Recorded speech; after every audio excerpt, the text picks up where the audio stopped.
बिस्मिल्लाहिर्रहमानिर्रहीम। अस्सलामु अलैकुम। मैं इस वक्त जद्दा सऊदी अरब में मुकीम हूँ।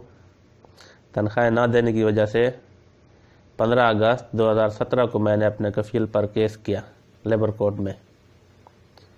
केस चलता रहा जिसका फ़ैसला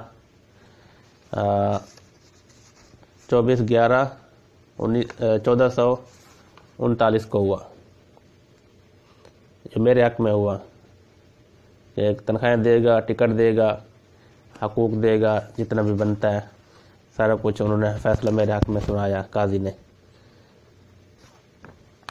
यानी 11वां महीना था और अब अरबी का हिसाब से 6ठा महीना चल रहा है। 6 महीने ख़त्म हो चुके होने वाले हैं फ़ैसले को। उसने क्या किया, उसने रिट कर दी फ़ैसले के ख़िलाफ़। अब फिर पेशियाँ लग रही हैं। 2 साल के करीब अरसा होने वाला है केस को तकरीबन।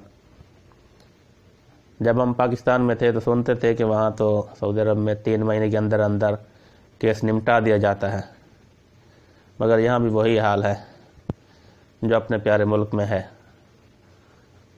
वहाँ केस में मुझे अदालत ने तलब किया, हाई कोर्ट ऑफ मुल्तान ने तलब किया था, और मैं अपने इस केस की वजह से किसी भी मुल्क सफ़र नहीं कर सकता जब तक इसको मुकम्मल तौर पर निपटाया नहीं जा सकता।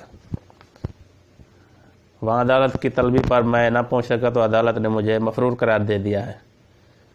हाई कोर्ट ऑफ मुल्तान ने मुझे मफरूर करार दे रखा है और मैं यहाँ इस केस की वजह से अटका हुआ हूँ।